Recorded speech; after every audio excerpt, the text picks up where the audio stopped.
Si t'es pas bon à l'école, on t'envoie un apprentissage. Mais combien de jeunes se laissent influencer soit par leurs parents parce que bah non, tu vas pas faire ça, c'est trop dur, ou par les profs. Partage, oui, je pense que ça se perd. On peut être compétiteur, mais pour autant travailler avec les autres. Et même si t'en feras pas ton métier finalement, ça te servira dans ton métier futur parce qu'il y a toujours des choses à apprendre dans d'autres métiers qui peuvent nous servir derrière. Donc ça montre bien aussi que l'apprentissage, c'est une vraie valeur ajoutée.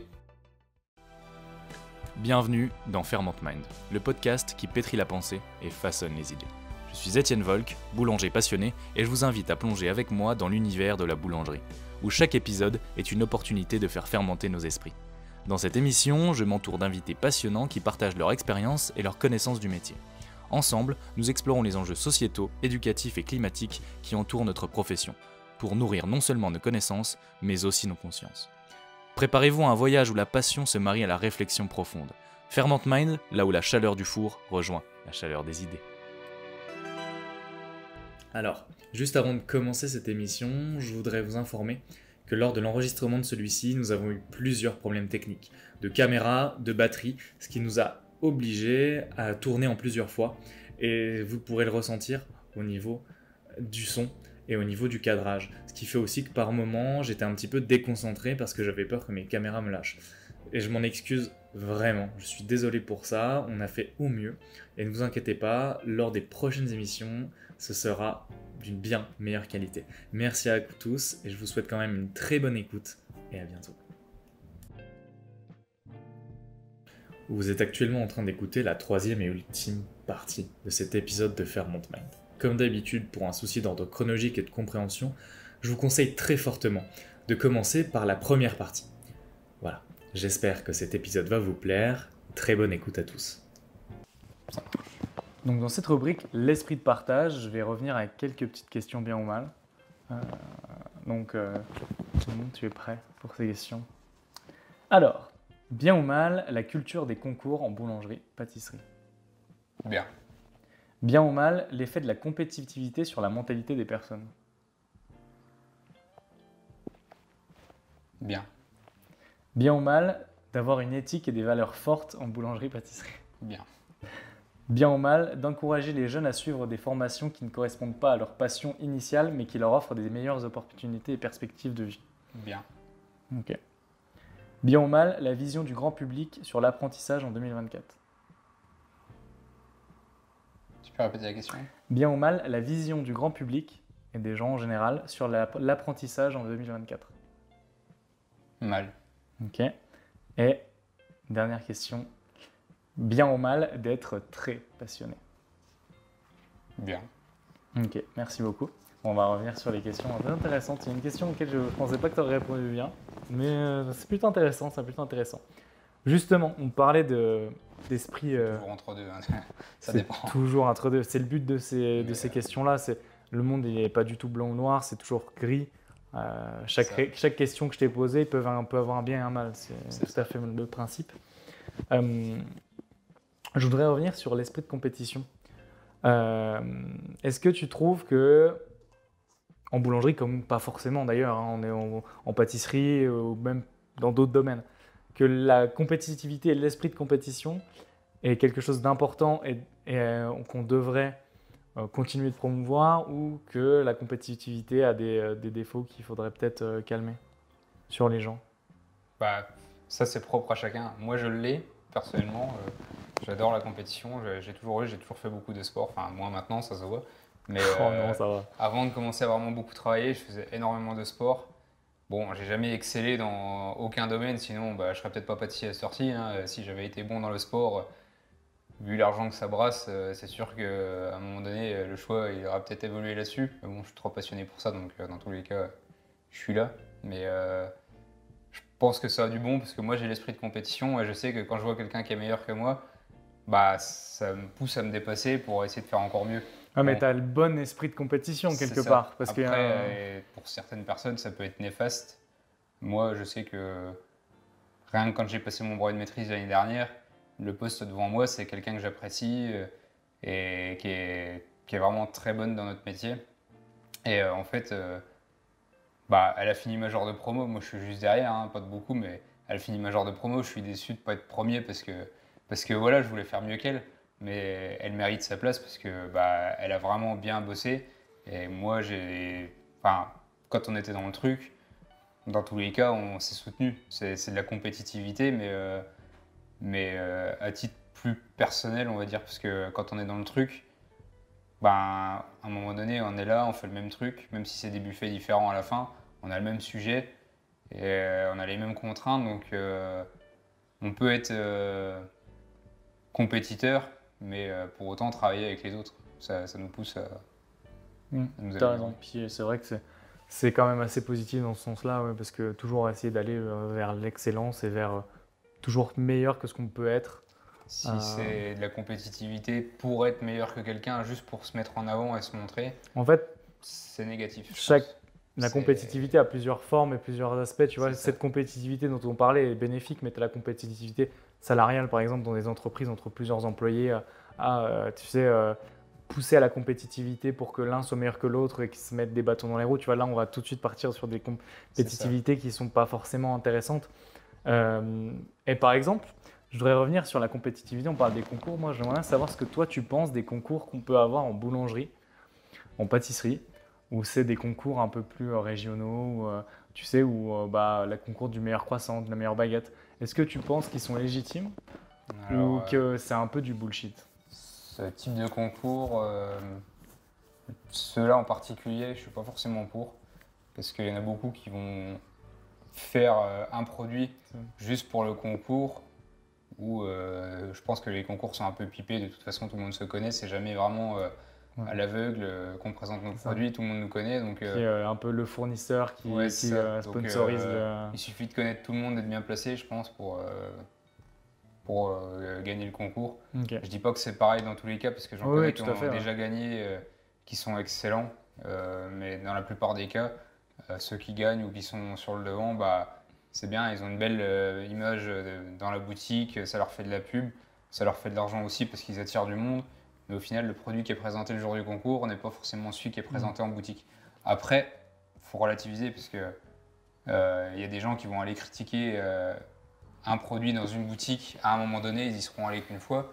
La boulangerie, la pâtisserie, c'est pareil, on peut pas être bon tous les Tous jours. les jours, Donc si on ça, je suis juge que complètement sur une d'accord. seule fois, pour moi, la valeur critique, elle Elle est a aucun inexistante, elle intérêt. n'a aucun intérêt. Mais oui, Si c'est au tout à quotidien et fait. puis que tu vas Je suis d'accord. tous les jours pendant 2 mois et puis que là tu vois que c'est toujours médiocre, bah, dans ce cas, là tu as un peu plus de légitimité parce que tu sais que le mec il a pas fait pareil. Faut Mm. pas juger juste à un instant T, c'est pas possible. Non, je suis d'accord. Bah, après, moi, le seul truc qui me. Tu vois, par exemple, je pense que ce genre de concours, il devrait être fait un peu à l'aveugle où bah, Je pense ils aussi. choisissent une journée et tout le monde vient. Bah, le mec, il vient dans la boulangerie, il t'achète une baguette si c'est pour la meilleure baguette et il part, tu sais même pas qu'il est venu et C'est il ça. juge sur ton pain. Je pense que même s'il peut y avoir des problèmes ou des failles, parce que bah, si aujourd'hui tu as fait une baguette moins bien que l'autre, bon, c'est sûr que rien ne peut être parfait. Mais faire le produit, moi j'ai souvenir de moments où tu fais des concours du meilleur pâté lorrain et tu sais, tu dois amener le pâté lorrain, mais donc nous, l'entreprise où j'étais, on a des valeurs assez fortes et donc on dit bah non, on va faire le pâté qu'on fait tous les jours, on le fait bien beau, mais on fait le pâté de tous les jours, la même recette qu'on Tu peut joues le retrouver en jeu. magasin, on joue le jeu quoi. Mais on se retrouve avec des gens qui font des pâtés lorrains d'exception et déjà soit ils ont passé un moment 35 minutes sur l'oreillage du pâté lorrain, soit ils ont mariné ça au champagne avec du foie gras, des ingrédients que tu trouveras jamais dans leur boutique quoi. Et puis bah oui, forcément ils sont meilleurs que nous et en termes de goût et de visuel parce que bah ils n'ont pas forcément joué le jeu du bah si le client il veut venir chercher son meilleur pâté, le pâté lorrain qui a été le meilleur pâté, bah il ne pourra jamais.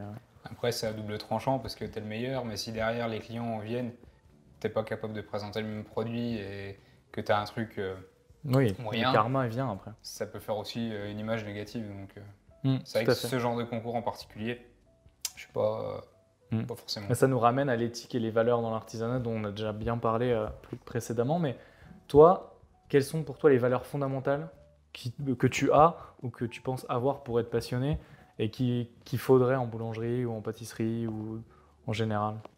Ouais, le partage, c'est le plus important, je pense. Partage, transmission, passion, Ouais, je comprends. Je suis sur les rigueur, mêmes lignes. Et rigueur aussi. tu trouves que, ouais, tu trouves pas qu'on est dans une société aujourd'hui, en dehors de notre travail, notre passion, où les gens sont plus cette. non plus ces principes importants de partage, de valeurs fortes, tu vois. Le partage, oui, je pense que ça se perd. Parce que moi, je trouve qu'en général, que ce soit tu sais, dans les amitiés ou dans tout, les gens, t'as l'impression que avoir des valeurs, que ce soit de partage ou d'autres valeurs, tu vois, c'est devenu, Après, c'est pas la mode, quoi. j'ai pas énormément voyagé à l'étranger, j'ai beaucoup bougé en France, mais très peu à l'étranger. Donc je sais pas si c'est vraiment une mentalité qui est très très française, parce que de ce que j'entends des gens qui voyagent, il y a dans d'autres pays des gens qui sont beaucoup plus simples que nous, Oui, tout à fait. qui ont encore ces valeurs. Donc je Oui, pense oui, que ça dépend de la société, mais je pense que nous, Français, on est vraiment très comme ça à devenir un peu con. Mm. On va pas jouer sur les mots, mais c'est ça. Donc quand tu pars à l'étranger, moi, tu vois, là, je suis revenu pour les vacances, mais au Québec, tu vois, il y a plein de choses qui sont vues et penser différemment, beaucoup plus simple. Après, c'est pareil partout, il y a des problématiques différentes. Mais c'est vrai que sur certaines choses, tu as l'impression qu'on se prend peut-être un peu trop la tête ou on a une vision un peu trop pipée en France, quoi. je pense. J'aimerais bien qu'on parle d'un sujet qui est autant important pour toi que pour moi, je pense, un peu plus en détail au niveau des jeunes et de la formation. Parce que je sais que c'est important pour toi et ça l'est pour moi. Comment tu trouves qu'aujourd'hui on motive et on promouvoit notre domaine? Tu trouves qu'on le fait bien? Ou est-ce que tu trouves que les jeunes ont de moins en moins de passion, on a de plus en plus de mal? Qu'est-ce que tu en penses, toi, par ton parcours et puis du savoir que tu as, de la formation que tu as pu faire sur des jeunes? Ben, moi, quand j'étais encore au collège, faut savoir que déjà je veux faire boulanger-pâtissier depuis l'âge de 6 ou 7 ans. Ça a toujours été ce que je voulais faire. Mais quand j'étais au collège particulièrement, bah là, si t'es pas bon à l'école, on t'envoie un apprentissage. Si t'es bon, ce qui était mon cas, on veut t'envoyer en seconde générale. Bon, je pense que ça évolue un tout petit peu, Bah, ça n'a pas évolué mais quand moi j'y suis allé. pas tant que ça. Je pense que moi j'aimerais déjà aller de temps en temps dans des collèges pour parler à des jeunes, pour déjà éveiller un petit peu la curiosité, déjà leur donner de la passion, même s'ils veulent pas faire ce métier en particulier. Enfin, je peux déjà leur parler de mon métier, si eux ils ont d'autres passions, les pousser à aller eux vers leur passion, s'il y en a un qui veut faire charpentier Ouais, ou tout à fait. quelqu'un ou autre chose. Mais ça peut les pousser à faire Ouais. ça, parce qu'il y en a certains qui vont être très très bons à l'école. On va pas leur laisser Une opportunité l'opportunité de faire ce qu'ils ont envie de faire. Après, bah, c'est pas tout le monde qui a la même force de caractère, mais moi à 15 ans, je savais ce que je voulais faire, j'étais déterminé. C'était hors de question pour moi de faire autre chose. Mais combien de jeunes se laissent influencer soit par leurs parents parce que bah non, tu vas pas faire ça, c'est trop dur, ou par les profs, Ouais. et du coup il y en a plein qui perdent du temps mais inutile à faire des choses pour y revenir plus tard quand là ils ont vraiment envie de faire ce qu'ils veulent, donc Ouais, on leur laisse le choix. Donc c'est pour ça que je te demandais ce que tu pensais de la vision globale qu'avaient les gens sur l'apprentissage en 2024, parce que moi je vois quand j'étais jeune, c'était comme tu dis, c'était bon bah t'as envie d'arrêter l'école, tu vas en apprentissage. Ou l'apprentissage est vu comme la filière, en fait, là où tu mets les gens qui sont pas doués ou qui sont pas forcément intelligents, si donné que l'intelligence c'est juste d'être bon à l'école, quoi. j'aimerais que ça évolue toujours dans le bon sens là-dessus, mais je pense qu'on en est toujours plus ou moins au même point, parce que j'ai souvent eu des stagiaires, par exemple des stages de troisième, et en fait, bah, dès qu'ils bossaient un poil plus, ne serait-ce qu'un quart d'heure de plus que ce qu'ils devaient faire, il y avait déjà les parents, même avant qu'ils aient fini, ah bah, c'est pas normal, pourquoi elle travaille autant, ou ce genre de choses. Donc rien que par rapport à ça, bah, on voit que ça n'a pas du tout évolué, c'est toujours vu comme des métiers difficiles, c'est sûr, mais dans lesquels bah, on veut pousser que les gens qui sont pas forcément bons, Ouais. parce qu'ils n'ont rien envie de Puis faire d'autre. les gens ont tendance à. Moi, je me souviens, ouais, c'était non, non, mais va pas là-dedans, va au lycée général, Ouais, c'est la ça. boulangerie. Même le pire, c'est que je pense qu'ils le font pas consciemment, mais même tes parents, moi, je me souviens de mes parents qui disaient, mais non, mais pars pas en boulangerie. En Non, boulangerie, mais tu sais quoi, mais t'as Ouais, que des désavantages, quoi. T'auras pas de week-end, t'auras pas de jour férié, t'auras pas de site, tu vas te lever tôt. Je dis, non, mais calmez-vous, je vous dis, j'ai toujours voulu faire ça. Non, moi, Laissez-moi aller vers ça, tu vois. là-dessus, j'ai eu de la chance parce que mes parents ils m'ont toujours soutenu là-dessus et ils m'ont toujours encouragé à le faire parce qu'ils savent que je veux faire ça depuis que je suis gosse, donc là-dessus, j'ai jamais eu de Ouais, soucis. bah, je dis pas que les miens en fait au début, ils pensaient que c'était un choix que je voyais pas forcément à quel point c'était compliqué alors que je l'avais vu, tu vois. Mais une fois qu'ils ont vu que je m'épanouissais là-dedans, ils ont dit mais fonce là-dedans, n'arrête pas. Ils se sont rendus compte de la passion que j'avais et de l'importance que j'attachais à la boulangerie. Donc du coup, ils ont compris, ils m'ont jamais dit non, fais pas ça ou non, arrête. Mais c'est vrai qu'aujourd'hui, c'est compliqué pour beaucoup de jeunes parce que en fait, dès que tu as une passion, peu importe, ouais, t'es pas poussé vers ça. C'est pour ça que je t'avais mis une question bien ou mal, d'ailleurs, que je sais pas. Alors, je sais pas si tu as répondu par bien parce que tu n'avais pas bien compris ou parce que tu avais compris. Parce que tu sais, c'était la question justement d'encourager les jeunes à suivre des formations qui ne correspondent pas à leur passion initiale, mais qui leur offrera de meilleures perspectives d'emploi ou d'avenir. Bah, Aujourd'hui, on a tendance à faire ça, à dire ok, c'est une passion, mais c'est pas payant, ou tu n'auras pas beaucoup de travail, ou aussi. Donc, va faire un vrai travail entre guillemets, tu sais. ça dépend dans quel contexte. Je trouve ça bien parce que ça peut ouvrir à d'autres Ouais, possibilités, tout à fait, ouais. d'autres passions ou se découvrir des passions en faisant d'autres choses. Moi, il y a un système que j'aime beaucoup, c'est le système allemand, où là, je crois que, je sais pas si c'est dès le collège ou juste après, comme nous, on fait l'apprentissage, où eux, ils ont des écoles, ils touchent à différents métiers pendant quelques années, ils vont vraiment tourner, voir différents métiers.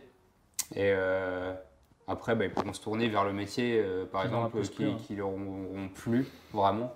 Pour quelqu'un qui a déjà toujours su ce qu'il voulait faire, qui a toujours envie, il faut l'encourager à y aller. Mais pour quelqu'un pour qui c'est plus vague ou qui sait pas trop quoi faire, je trouve que ce genre de système est quand même plutôt Mm. pas mal parce que tu as le temps de tester plein de choses et pour autant ça reste un peu de l'apprentissage. Tu apprends différentes compétences de toute façon dans différents métiers et même si t'en feras pas ton métier finalement, ça te servira dans ton métier futur parce qu'il y a toujours des choses à apprendre dans d'autres métiers qui peuvent nous servir derrière. Donc je trouve que ça peut être pas mal. Après, le système allemand, il est génial, mais le problème, c'est que la vision de l'apprentissage est complètement différente parce que C'est là-bas, ça. l'apprentissage est promu comme la filière d'excellence. De toute façon, tu es C'est obligé ça. pour faire n'importe quel métier en Allemagne, même médecin, tu passes par l'apprentissage. Tous les métiers, tu passes par l'apprentissage. C'est peut-être ça qu'on devrait aussi en France réinculquer. Parce qu'il n'y a pas de toute façon, la meilleure solution pour savoir si quelque chose te plaît, c'est de l'essayer, tu vois. C'est pas C'est dans. ça. Donc forcément que ça change tout, quoi. Et justement, quand on a un, t'as enfin trouvé quelqu'un qui est passionné, il arrive à la formation. Toi, qu'est-ce qui te plaît dans la formation? Le fait d'accompagner un jeune, qu'est-ce qui, qu'est-ce que tu trouves compliqué? Quelles problématiques il y a? Et qu'est-ce qui te plaît le plus dans le fait de former quelqu'un, quoi? Quelqu'un de zéro en plus Ce qui. qui est contraignant, ça dépend déjà de la boutique où tu te trouves. Parce que si tu bosses comme un chien et puis que derrière tu vois qu'il subit autant que toi et qu'il peut se dégoûter du métier, c'est compliqué. J'ai eu le cas et c'est dur parce que tu sais pas s'il va arrêter le métier. Par un moment, je pensais que le jeune là allait arrêter. Bon, il s'est remis un petit coup de pied au cul, donc là il est sur la bonne voie. Mais à un moment donné, je pensais qu'il allait vraiment arrêter le métier alors qu'il était quand même très très passionné. Donc là, c'était compliqué. Mais sinon, quand tu as quelqu'un de bien, bah, tu as juste à lui transmettre ce que tu sais, et ni plus ni moins, et dans tous les cas, il sera reconnaissant. Même si toi, à un moment donné, tu lui dis bah, c'est bon, t'as plus rien à apprendre de moi, je t'ai transmis ce que je savais, bah, il oubliera quand même pas que tu l'as formé au départ, et derrière, bah, il t'oublie pas, et il te le fait savoir quand toi, t'en as besoin, que tu as été là pour lui aussi, et ça, c'est cool. Hmm. Ouais, je suis plutôt d'accord, ouais. Le fait de transmettre, moi je trouve ça vraiment, vraiment en fait génial de. Tu vois, c'est pour ça aussi que j'ai fait le podcast. En fait, quand tu parles avec quelqu'un qui a une passion, que tu lui communiques. En fait, quand tu communiques ta passion à un jeune ou à un moins jeune, mais tu sais, tu as vraiment quelque chose qui se crée dans le dialogue avec quelqu'un qui est passionné. Tu sais, quand il va te parler de son métier, tu vas lui apprendre quand c'est un jeune, bah, tu lui transmets tellement de choses par la passion et je trouve que c'est dommage que les gens le fassent parce que ça se perd un peu, je trouve, et qu'ils le fassent pas parce que c'est tellement grisant déjà pour nous de le faire. Tu vois, moi, discuter avec toi ou discuter avec n'importe qui de mon boulot ou de ma passion, mais je le fais volontiers, tu vois. Et un jeune, bah ouais, c'est tellement grisant de le voir partir de zéro en plus des fois. Et puis tout le long de son cursus, tu le vois s'améliorer, tu le vois grandir, développer sa propre passion par moment, sauf si bah, ça lui plaît pas, après ça arrive aussi, tu vois, c'est pas un mal. Mais quand ça lui plaît et qu'il est passionné, tu le suis, tu vois qu'il grandit, qu'il vit un peu de ses propres ailes, et toi tu te dis, ah putain, je suis content, j'ai réussi à aider quelqu'un à l'amener vers C'est quelque ça. chose, et ça c'est quelque chose de juste génial, quoi, qu'on a vraiment envie de faire. Ouais, de toute façon, moi, la transmission, c'est un des trucs qui me passionne le plus dans mon métier, tu vois. Ça reste de l'éducation, mais tu lui offres un chemin de Ouais, mais vie, tu et l'éduques sans s'il le veut, quoi, c'est tu ça. vois. Il n'y a pas d'obligation derrière, ou il n'y a pas de problématique quoi, dans tout ça. Et justement, comment tu vois les choses, toi, dans le futur, au niveau de l'apprentissage, au niveau des jeunes dans notre domaine? Tu penses que ça va aller vers du bien ou c'est encore parti pour être compliqué? Non, je pense que l'apprentissage sera toujours là. Et puis, il y a certains métiers qui n'étaient pas forcément ouverts à l'apprentissage maintenant qu'ils le sont. Je dis peut-être une connerie, mais je crois que tout ce qui est métier comptable ou ce genre de choses, Oui. quand ils passent des BTS, maintenant, ils le font par la voie de l'apprentissage aussi. Donc ça montre bien aussi que l'apprentissage, c'est une vraie valeur ajoutée et qu'on apprend quand même un métier en le pratiquant et pas juste en restant le nez derrière un bouquin, même si ça reste important. Faut pas oublier que c'est en pratiquant qu'on apprend. Et en faisant des erreurs surtout. Ouais, faire des erreurs, c'est comme... Enfin, c'est même pas en soi, c'est même pas des erreurs parce que, comme tu dis, c'est en pratiquant qu'on apprend. Des fois, on fait entre guillemets, des erreurs, mais on n'a pas le choix, quoi. C'est ce qui nous forme et ce qui nous amène vers le fait d'être meilleur chaque jour, quoi. Tu vois, puis aussi le fait de pas trop, je pense, trop se comparer aux autres, tu vois. Tu sais, avec les réseaux sociaux, tout ça, c'est compliqué aujourd'hui parce que tu as envie de faire quelque chose, tu as envie de faire un truc, tu vois les réseaux sociaux, des trucs de fou, et tu te dis, ouais, mais qui je suis par rapport à eux, ou qui je suis par rapport à... J'ai pas de talent par rapport à eux, ou j'ai pas de légitimité. C'est le pire mot, la légitimité, je crois. On a tendance Ça, c'est le plus dur. Ouais. Accepter le fait que tu es légitime dans tout ce que... Tu es légitime du moment que tu as envie de faire quelque chose. Ça, je l'ai vu surtout en arrivant en démonstration parce que des fois, tu as des démos où tu animes tes stages, tu as des gens qui sont beaucoup plus vieux que toi, qui ont plus d'années d'expérience. Et se sentir légitime des fois avec ce genre de mecs, il y en a qui sont très très bons. C'est pas toujours évident. Après, les mecs, en général, ceux-là, ils sont quand même cool, ils t'apprennent des choses en même temps. Ils voient que tu fais de ton mieux, puis en général, ils apprennent quand même des trucs parce que personne ne peut tout savoir. Donc, ça reste un échange. C'est pas toi, t'es là, puis tu montes tes trucs et puis t'es le meilleur. Ça reste un échange et t'apprends des clients comme les clients t'apprennent des trucs. Enfin, comme Ouais, toi, tout tu à fait. apprends des clients. Oui, fondamentalement. De toute façon, C'est- on ne peut pas être, comme tu le dis, on ne connaît pas tout et c'est l'échange qui nourrit les hommes. Enfin, c'est comme ça qu'on fait des avancées dans tous les domaines, quoi. C'est par l'échange et la communication. Donc, tout à fait. Et justement, pour clôturer l'émission, il y a quelque chose que je fais à chaque fois avec chacun de mes invités.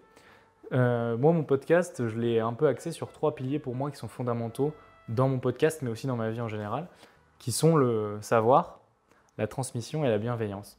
Et je voudrais que tu en choisisses un des 3 et que tu me dises pourquoi tu l'as choisi et pourquoi il est important pour toi dans la vie en général.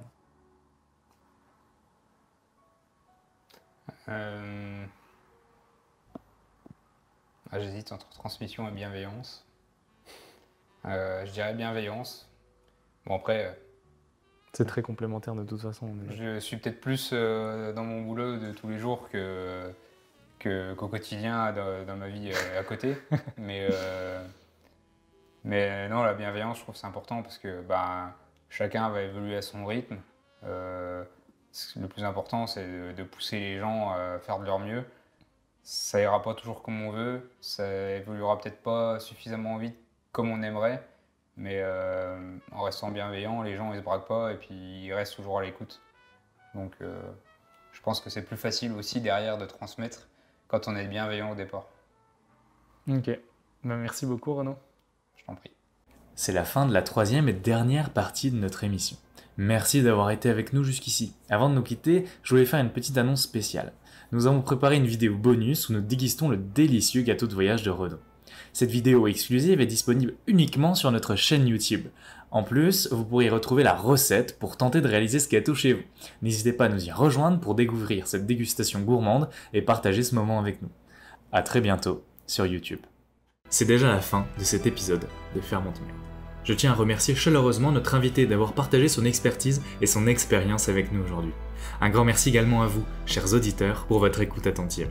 Si cet épisode vous a plu, n'hésitez pas à le partager avec vos amis, votre famille et vos collègues. Votre avis compte énormément pour nous. Alors prenez un moment pour nous laisser un commentaire ou une note sur votre plateforme préférée comme Spotify, Apple Podcasts, Deezer ou YouTube.